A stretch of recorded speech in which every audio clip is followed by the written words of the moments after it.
Pessoal, bom dia, boa tarde, boa noite para você. Hoje eu vou comentar agora nesse vídeo o tema repetitivo 1099 do Superior Tribunal de Justiça, que dialoga com outros temas relacionados à incorporação de imóveis. Vamos a ele aqui para a gente ver como foi decidido isso pelo STJ. Esse precedente aqui, pessoal, esse julgamento aqui, ele é muito importante, especialmente por dois motivos. Eu vou até anotar aqui para a gente não se perder, certo? A distinção, a distinção entre os temas 1099 e o tema 938 do STJ, ambos já julgados, e a distinção desse tema 1099 para o tema ainda a ser julgado 1173. Porque essa distinção é importante. Vamos primeiro falar desta distinção, que está no âmago aqui da nossa questão, e depois a gente fala da outra. Veja só, imaginemos que você compre um apartamento na planta, né? O famoso apartamento na planta. Você vai lá, olha um terreno, vê o empreendimento que será construído naquela região, você acha bacana, interessante. Ok, você compra.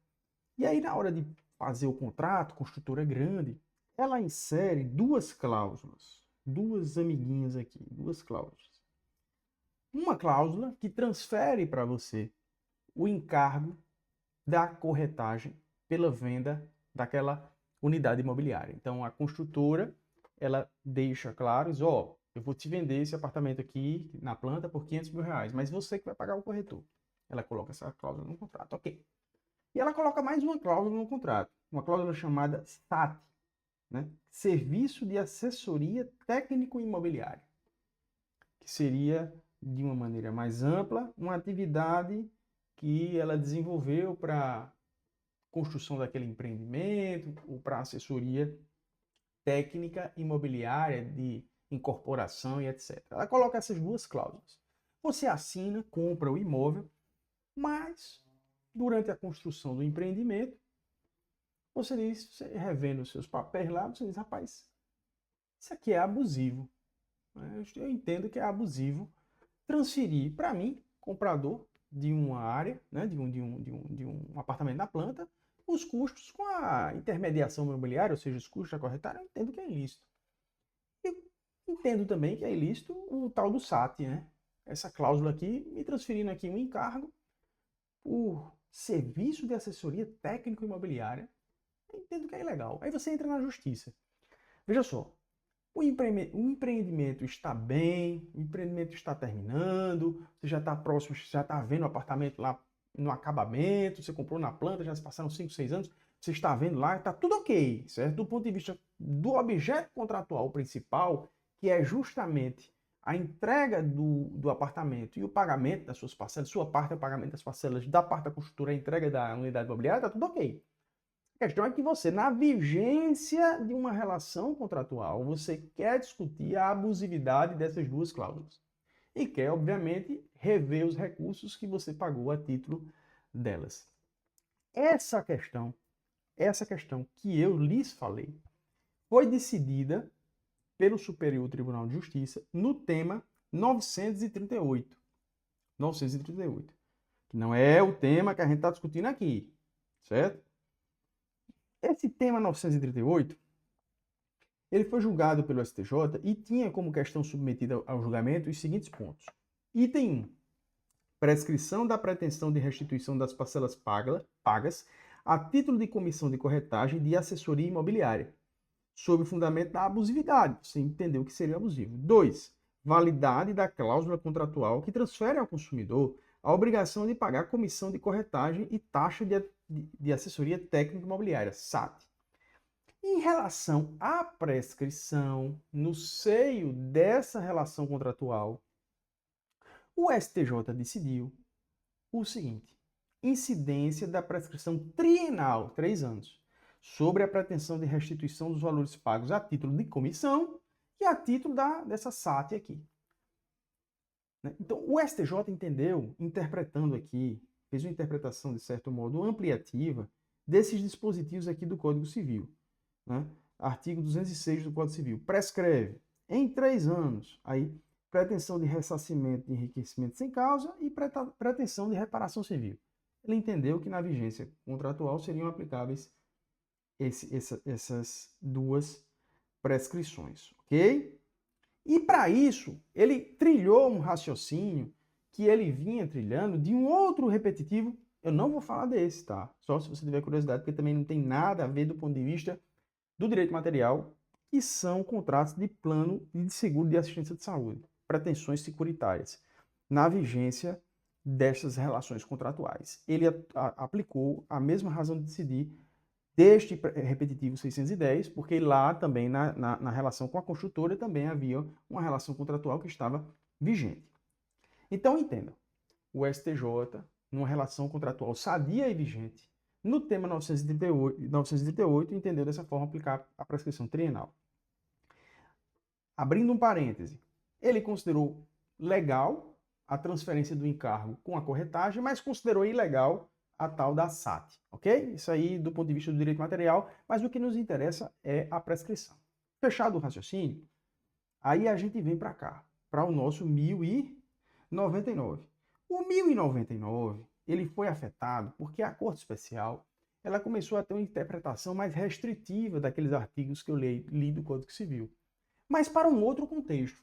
Qual era o contexto? Agora vamos para o contexto, está bem delimitado o 938. Agora vamos para o contexto do nosso 1099. 1099, você foi lá comprar o seu apartamento. A construtora, lá na planta, só tinha um terreno. A construtora também lhe cobrou pela intermediação imobiliária. Só que a situação se agravou num determinado momento que você e os demais adquirentes perceberam que a construtora simplesmente abandonou a obra. Simplesmente a construtora não deu seguimento ao esqueleto, fez a estrutura e não continuou o prédio. Não deu continuidade à sua obrigação principal, que era efetivamente lhe entregar a unidade imobiliária. Em razão disso, além de pretender contra a construtora uma ação maior, ou seja, outras pretensões, você também está pedindo a restituição da corretagem. Por que você está pedindo? Porque simplesmente o prédio não vai ser entregue, ela parou, ela abandonou as obras, o que é uma realidade, infelizmente, bastante comum no nosso país. Começa a obra, não tem recurso, e a construtora quebrou, não sei se foi o caso aqui que a construtora quebrou, tá? Eu não quero lançar essa para nenhuma construtora. Mas, enfim, o que importa? Diferentemente da outra situação, nós saímos de uma situação contratual. Na verdade, o contrato acabou. Na verdade, o contrato foi resolvido, houve uma resolução contratual. Esse é o tema 1099. E aí, qual é o prazo prescricional neste contexto? O STJ disse que neste contexto, em que se sai de uma relação contratual, e, portanto, se sai tanto do contexto do 938, do tema repetitivo 938, como do 610, o prazo será decenal, o prazo geral do 205 do Código Civil. Foi isso que o STJ decidiu. E aí a gente vai ver aqui o que foi que ele decidiu. Vamos lá. Prescrição decenal. Opa, eu estou sem. Aqui, vamos lá. Prescrição decenal da pretensão de restituição dos valores pagos a título de comissão de corretagem, quando o pedido de repetição dirigido contra a construtora tiver por fundamento a resolução do contrato em virtude de atraso na entrega do imóvel, contando-se o prazo desde a data em que o adquirente tiver ciência da recusa da restituição integral das parcelas pagas. Aqui ele está falando de atraso ou inconclusão, ou seja, o apartamento era para estar pronto hoje e não está, não parou, a obra parou. Tá? Então aqui a gente está falando de inadimplemento contratual. O adquirente da unidade imobiliária não está, a sua causa de pedir não é a abusividade da cláusula, ele não quer questionar, ele quer dizer, olha, eu paguei a comissão de corretagem, mas o imóvel não foi entregue. Eu paguei esta cláusula aqui, e o contrato não foi cumprido. Não é? Então aqui o STJ faz aqui uma certa digressão sobre todos esses temas, que eu tentei resumir ao máximo aqui, não é? E ele termina concluindo, não é? Que Na hipótese desta afetação, em que a repetição tem por fundamento a resolução do contrato por culpa da construtora, a jurisprudência se alinhou aos precedentes da Corte Especial, aplicando a prescrição decenal, porquanto o indébito teve por causa jurídica, que é o contrato, né, resolvido por inadimplemento, o que afasta a caracterização do enriquecimento sem causa. Diferente numa situação na qual você tem um contrato que está vigente, cujos prazos contratuais estão sendo observados pela construtora, e você questiona, a título de enriquecimento sem causa, uma cláusula contratual que está ali. Esta situação é diferente, porque, na verdade, o contrato não está sendo cumprido. E esta é a causa jurídica do pedido, não é a abusividade da cláusula. E aí houve essa distinção no tratamento da prescrição. Para encerrar, eu vou distinguir agora este tema aqui, ao fim e ao cabo também o 938, do 1173. Eu penso que o tema 1173 é um dos temas mais importantes do STJ, do ponto de vista do direito civil. Porque ele não foi julgado ainda, e você me acompanha aqui no canal, assim que ele for julgado, eu solto um vídeo aqui também. Então é por isso que é importante você nos seguir aqui. E a gente nunca sabe quando será julgado, nem eu sei às vezes. Eu fico sabendo depois, assim, alguns dias, algumas semanas depois, aí eu corro para estudar. Porque o tribunal julga muitas coisas e julga muito rápido. Mas olha só qual é o tema a ser questionado lá. No 1073, os adquirentes de unidades imobiliárias não estão ingressando contra as construtoras, estão ingressando diretamente contra os corretores. Os demandados são os corretores, olha. E a questão submetida ao julgamento é definir os limites da responsabilidade do corretor, não é da construtora, é do corretor ou de uma sociedade de corretores, de uma sociedade intermediadora, por danos causados ao consumidor em razão do descumprimento pela construtora da obrigação relativa à entrega de empreendimento imobiliário previsto em contrato de comércio permanente. Você foi lá comprar um empreendimento, um corretor, compre esse, essa construtora é boa, ela não quebra nunca, ela vai entregar e depois a construtora não entrega. Você pode responsabilizar o corretor ou não, ou em que medida. Isso aqui, imagina a relevância disso aqui para todas as relações jurídicas imobiliárias no país. Então isso aqui ainda vai ser julgado no STJ e obviamente não tem absolutamente nenhuma correlação a não ser integrar o mesmo ramo do direito dos temas 1099 e 938. Então aqui a gente está comentando 1099, 938, 1073, 1173 e por tabela ainda o 610, que era a questão de cláusulas contratuais de um outro tipo de contrato, mas cuja razão de decidir terminou influenciando o 938 e houve agora esse distingue do 1099.